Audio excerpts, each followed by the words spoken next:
Welcome to Backyard Cigars. So glad that you could join me once again. And we're going to go straight to a closer look on this cigar. It's Plasencia's ALMA del Cielo, the fourth release in the ALMA series. So let's just take a closer look at this cigar. Then I'm going to come right back and delve right into what makes this cigar special, if it is indeed special, and what might make a cigar like this cost $40 or more. That's important to point out. But let's take a closer look. We'll be right back. Welcome to Backyard Cigars, a closer look at the Plasencia Alma del Cielo. Alma del Cielo translates to soul of the sky. There are a few different sizes in this line. This is the fourth edition or release of the Alma series. It began really with Alma Fuerte, and then it went to Alma del Campo, and then Alma del Fuego, and now we have Alma del Cielo. So a lot of almas, right? A lot of souls, which is what alma translates to. And this falls into the category of the ultra premium cigar, right? $40. I bit the bullet. I was curious. I will see, just like you will, if I am fully rewarded for my efforts, not just in procuring it, because it wasn't difficult to find and buy, but it does take a chunk out of the wallet, does it not? And as we can see here at the footband, this is the Boreal Toro, 6 1/8 by 54. And it has a very, very nice looking wrapper. Very nice looking wrapper. Now, if we're looking at the wrapper, this is a wrapper sourced, of course, from Jalapa, Nicaragua. And the binder is also from Nicaragua, and the filler is filler from Nicaragua. Of course, this is a Nicaraguan puro, but some of the high altitude tobacco has been used in the filler. How much, I do not know. And really couldn't even guess at that. They say some was used. When I hear that, some was used, I'm thinking low percentages, not high percentages. But nonetheless, even a low percentage of something that impacts the overall profile because of either its strength or its refined flavors can definitely have an impact on the overall blend, right? We know this from just in general in regards to other cigars that may use different types of tobacco for their blends, and we'll find that a small amount of tobacco from certain countries will, of course, impact the flavor in the blend and make for a memorable experience, which is what you're seeking. Beautiful band, really nice. I really like the way this cigar looks.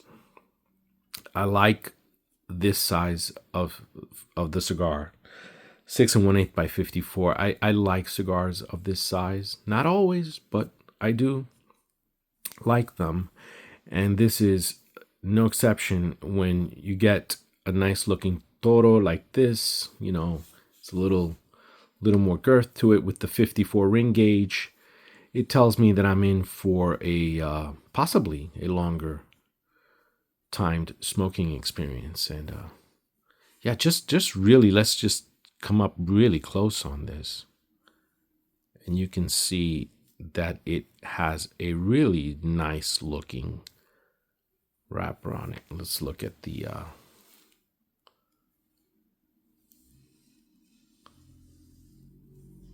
head of the cigar. It's just the capping, the work that's been done on this. They took great pains to make these cigars look very beautiful, and I think that they accomplished that. I really do. The colors, so forth. I think it's time to smoke this cigar. I hope you enjoyed the closer look.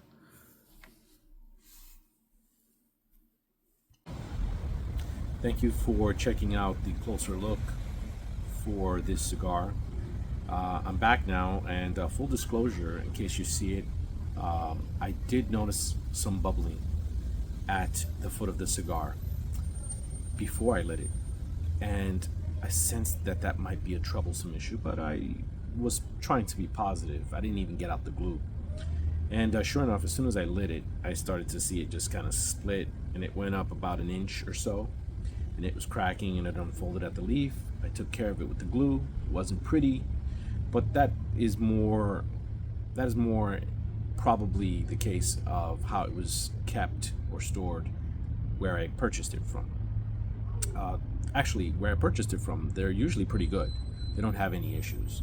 But anything can happen, and sometimes things do happen. And I've only had this in the humidor now for about 2 weeks and a half. And because it was in a fairly reliable humidor, I purchased this at a brick and mortar. I didn't feel the need to keep this cigar in the humidor for a month or two before reviewing it. Perhaps I should have. But because of the way it was purchased, I felt I could get away with just 2 weeks in my humidor, which it was kept at 67 RH with a constant temperature close to high 60s, low 70s, right?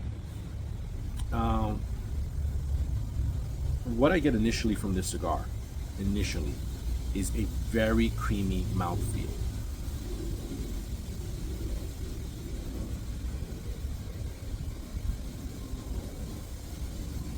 It's just a delicious creaminess, slight nuttiness in the finish that I get that I really like. I like the way it's beginning.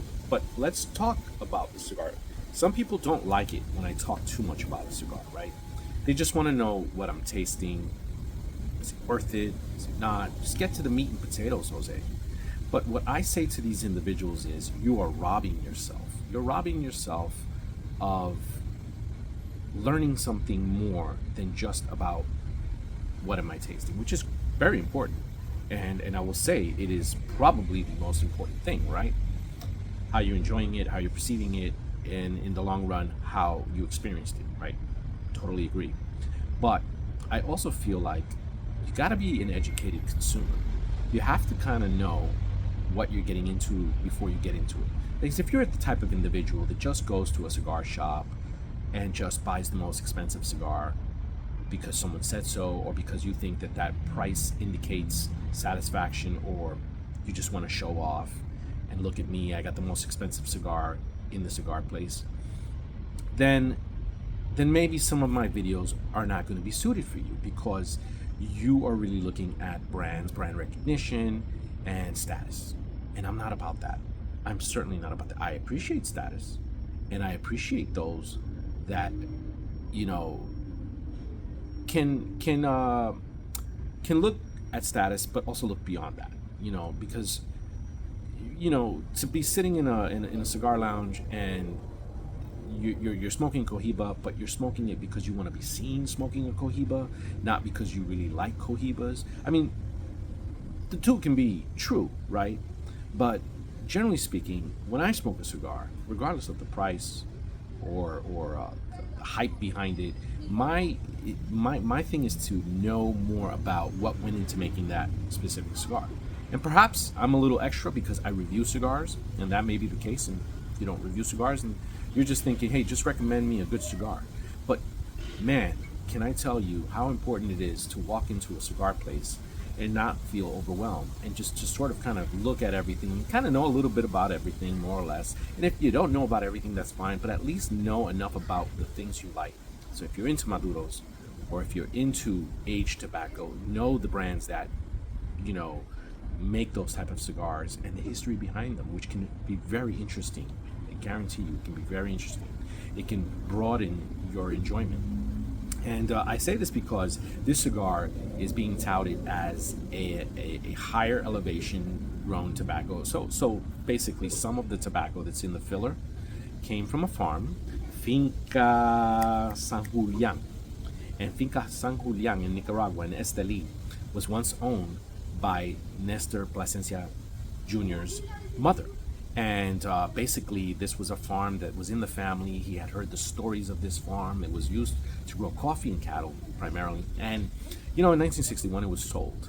And so in the 90s, Nestor's father, Nestor Sr., purchased the farm and put it back into the fold. And over the course of the years that followed, of course, they experimented growing crops on it at an elevation of 3,500 feet. And then they introduced this cigar, of course, touting the cigar as having filler from that crop of high elevation grown tobacco, 3,500 feet. Does that make the cigar better? How much does that impact the flavor? No one really knows, right? But we can take some educated guesses, and that's what I'd like to do right now, is to just go over.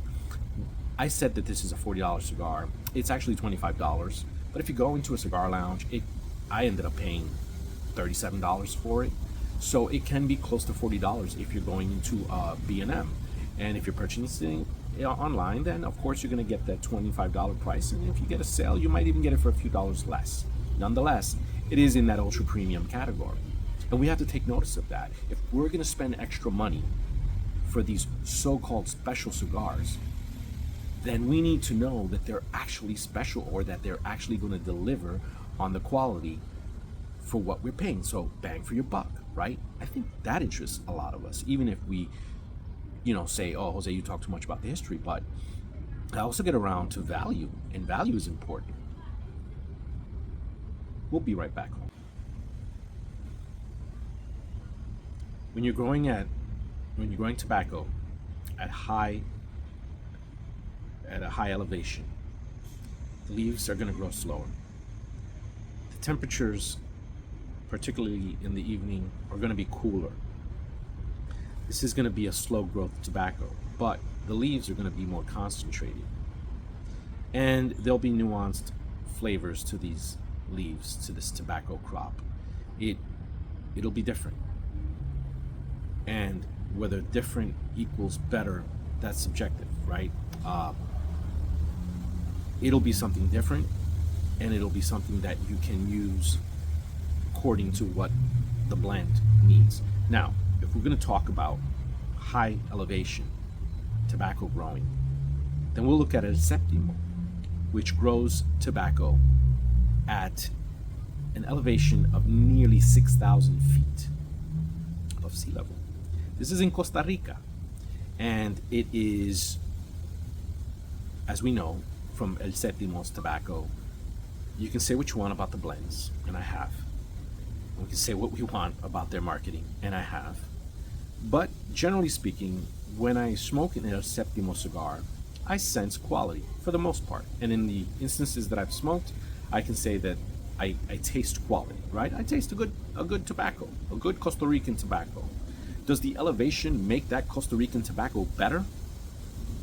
I don't really think so. I mean, it was touted early in their marketing that elevation played a role because of the way that the crop was unmolested by pests, and how they had to use even less pesticides than the norm. Practically none. For that matter, I think they claimed they used 0 pesticides, which a lot of other people do without having to be at a higher elevation. But they claimed that a higher elevation meant there were less pests. Now, I looked into that. Yes, there's less, but there are still pests at a high elevation. Okay, there's still many other pests to deal with. Granted, I could definitely see the use of less of a need for pesticide. Excuse me. But I was saying that Finca San Julian was in Esteli, and it's actually in Condega. What I meant to say was that in Esteli, we're looking at about 2,750 above sea level in terms of elevation. So 2,750 feet above the seat, right?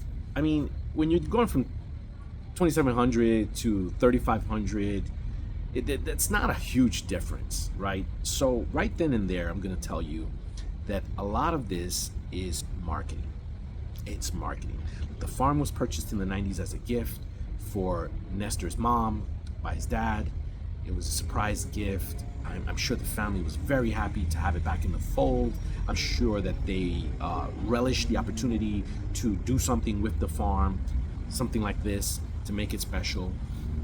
And I think right now we just have to judge this cigar based on what it is, not the marketing about the elevation, because it's just a gimmick, right? I think it's a gimmick. It's not a full gimmick in the sense, because you do have some differences, but we'll see.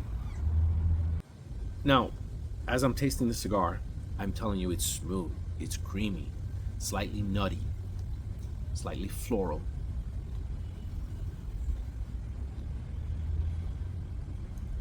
And of course, as I'm known to do, I let the ash fall on me. But today is about 62 degrees. I've got a humidity going of about 75. So with that lower temperature and the higher humidity, I can feel somewhat comfortable out here smoking the cigar, not worry too much about it. If some of you might be saying maybe that's why your wrapper cracked, I would say no, because that would happen actually in a drier climate, not in a 62 degree 75 RH setting. And so I'll say that. And look, if you want to talk about high elevation, I'm just going to go back to it for one moment. You have Bolivia that grows tobacco in the Andes almost 7,000 feet in elevation.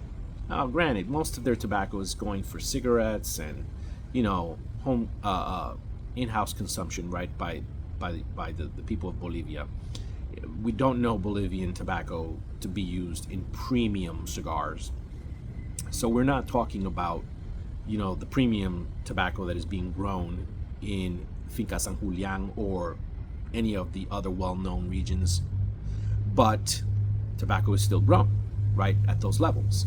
And I don't hear anybody saying we need to go out and get some of this Bolivian tobacco, right, because it's 7,000 feet in elevation. Well, I don't think we see. I mean, for coffee, is something that coffee connoisseurs will look at and say you need a certain amount of elevation to get a specific type of bean or a specific profile to your bean or complexity. But we're not talking about coffee right now. We're talking about tobacco. And honestly, I don't hear about Cuba looking to grow any of their tobacco at a super high elevation. They have mountains. I don't think that's the point. I think what I'm really trying to say is that don't believe the hype, as Flavor Flav once said.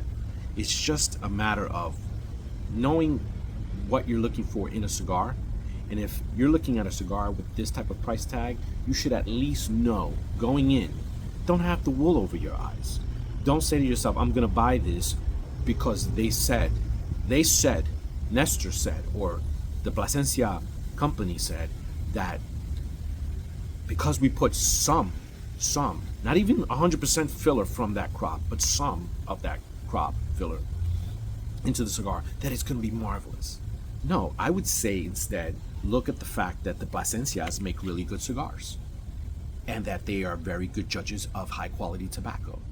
And whether it's a gimmick or not, it doesn't mean the cigar isn't going to be extraordinary. You get what I'm saying? So let's go back to flavor.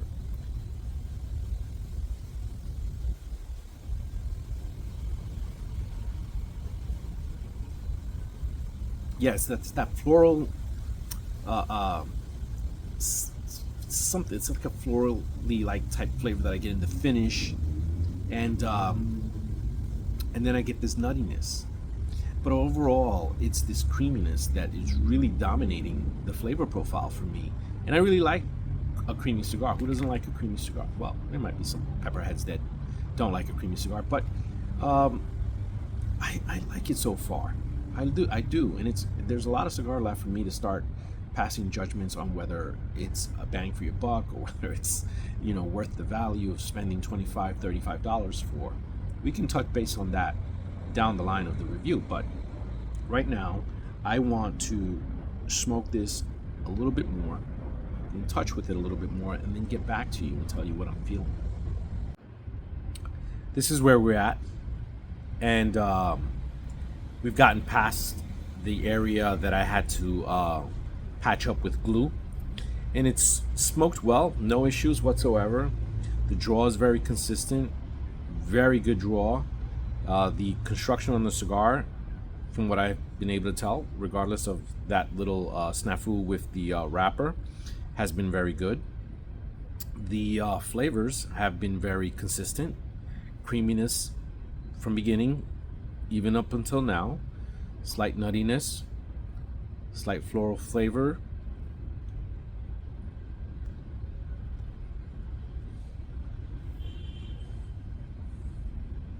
Hints of cedar, hints of sweetness.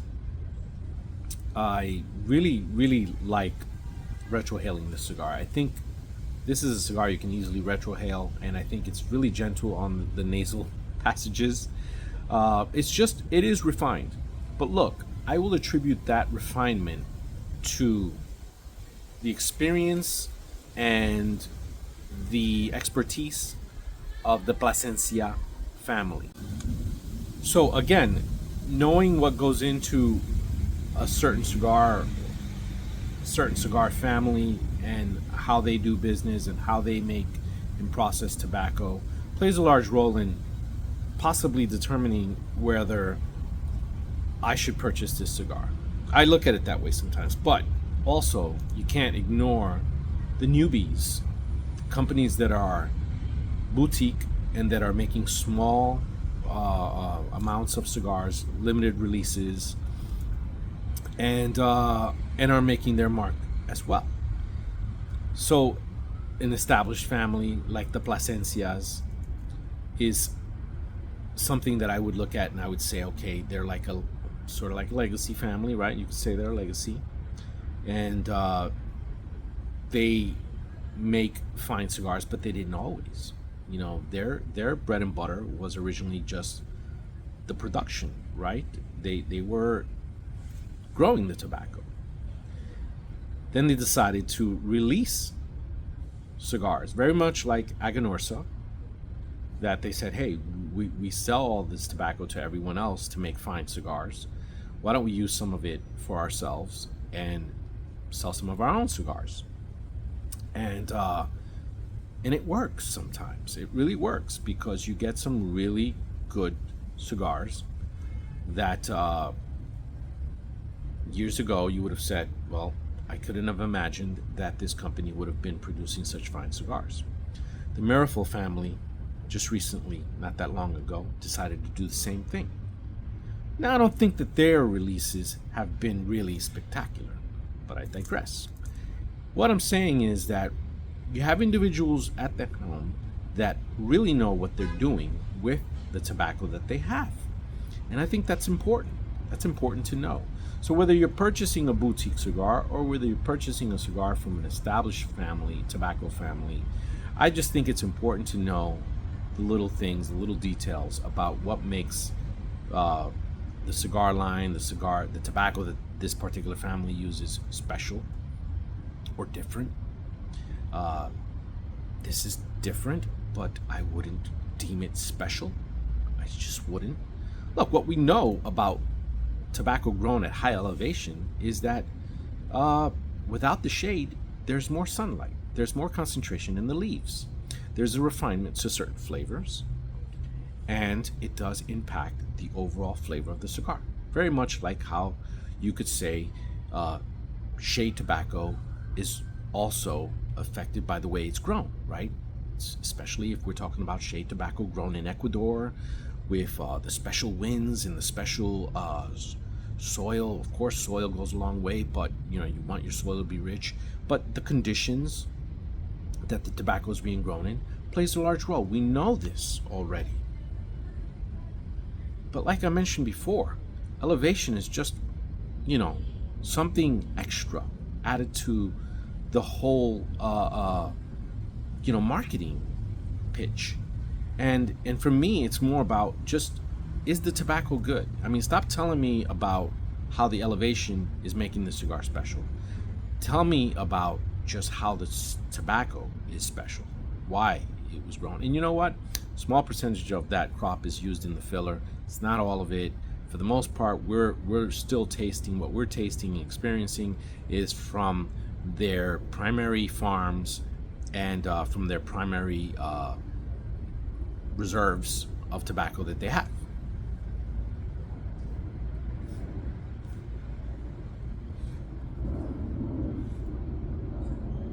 Still very creamy. You get some notes of pepper here and there. You get some wood. You get some cedar. It's still, you get that floral in the finish, and it's very even balanced. It's a nice medium-bodied cigar, medium strength cigar. It's smooth. I think that a beginner can love this cigar. I think a connoisseur can love this cigar.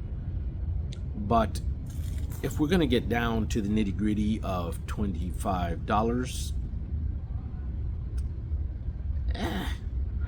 I don't know if I'd do it again. I really don't. I don't think I would. It's a lot for, even with the size of this particular Vitola format.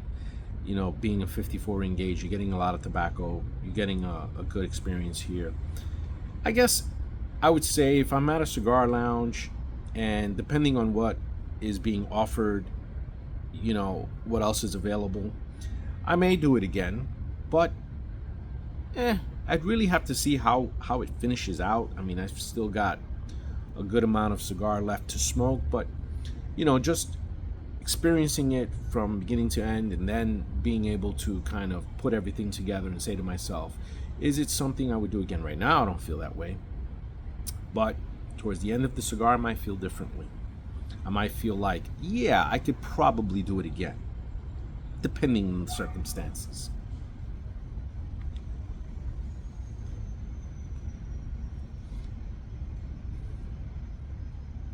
I mean, it's tasty. It's tasty as heck. It's really tasty, and it's an enjoyable cigar to this point. You know, I don't get into the whole thing of comparing this cigar versus that cigar, but I do look at the overall, you know, experience and how much money I spent when I think of cigars recently or in the recent past, like was it Altaceas Real, the one by the Paltagas family. I look at that cigar and I think back on that cigar, and it was a $15-17 cigar, which is starting to be the norm right nowadays, 12 to 15. And I think about how great it tasted and how it probably could sell for more, right? Probably. And I don't think a lot of people will balk at that because it's just a delicious cigar. But you know, it all depends, you know, what you're looking for and what your tastes are. If you're into a certain type of cigar, then it's a moot point. If you're brand loyal and you're loyal to J.C. Newman and you just smoke J.C. Newman cigars, then another moot point, because you're not venturing out and purchasing or looking for cigars like this. But if you do get curious, there's always the internet, and now a lot of people are just using Chat GPT for cigar suggestions.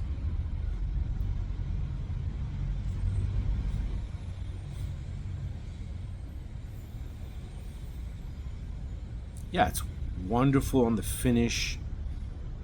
It's got a certain meatiness to it when you get down to this part of the cigar that I find rather welcoming.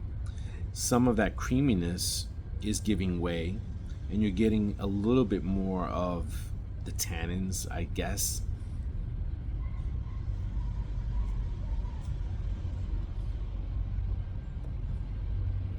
The tannic notes is what I meant, and you get like a little bit of that. It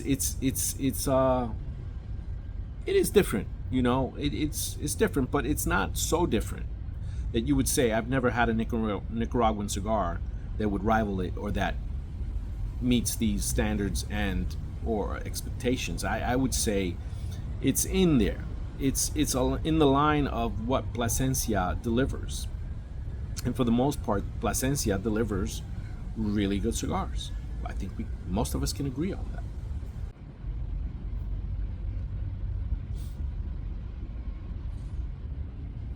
There is a refinement to this cigar that I cannot dispute.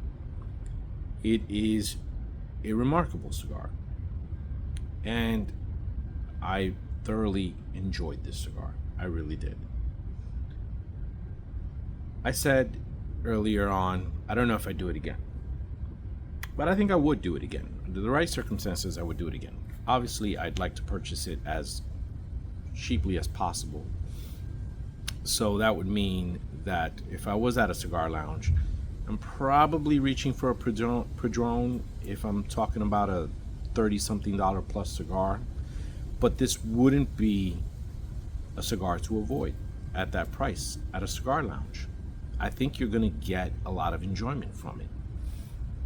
And I think that there's more, I mean, marketing aside, there's just so much more to this cigar than high elevation tobacco. It's really just a well-made cigar with a very, very well-crafted blend.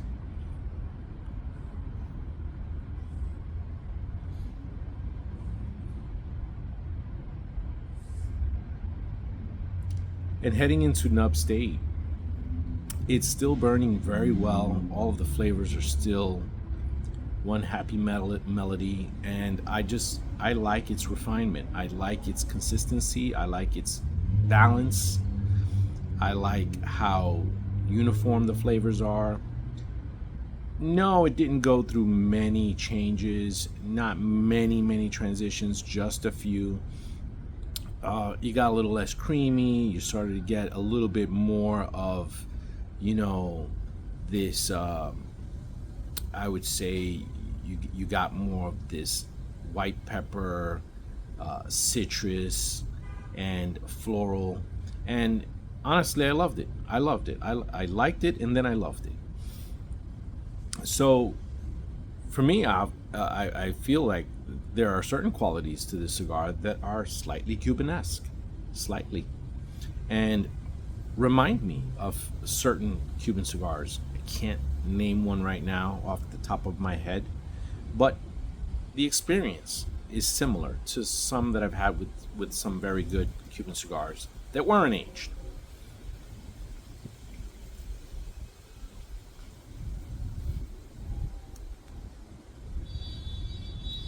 And I just like it, and then I love it.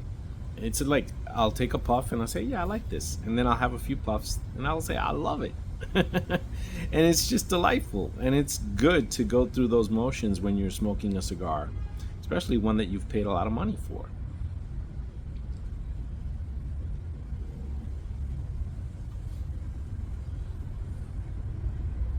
Ladies and gentlemen, thank you so much for taking the time to watch this review on Plasencia's ALMA del Cielo.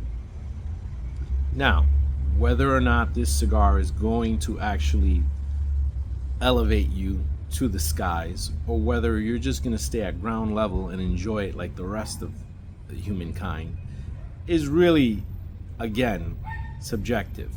But what I will say is this: the Plasencia family never stops putting out bangers. And this is another banger in my book. Ladies and gentlemen, once again, thank you for watching Backyard Cigars. Till next time.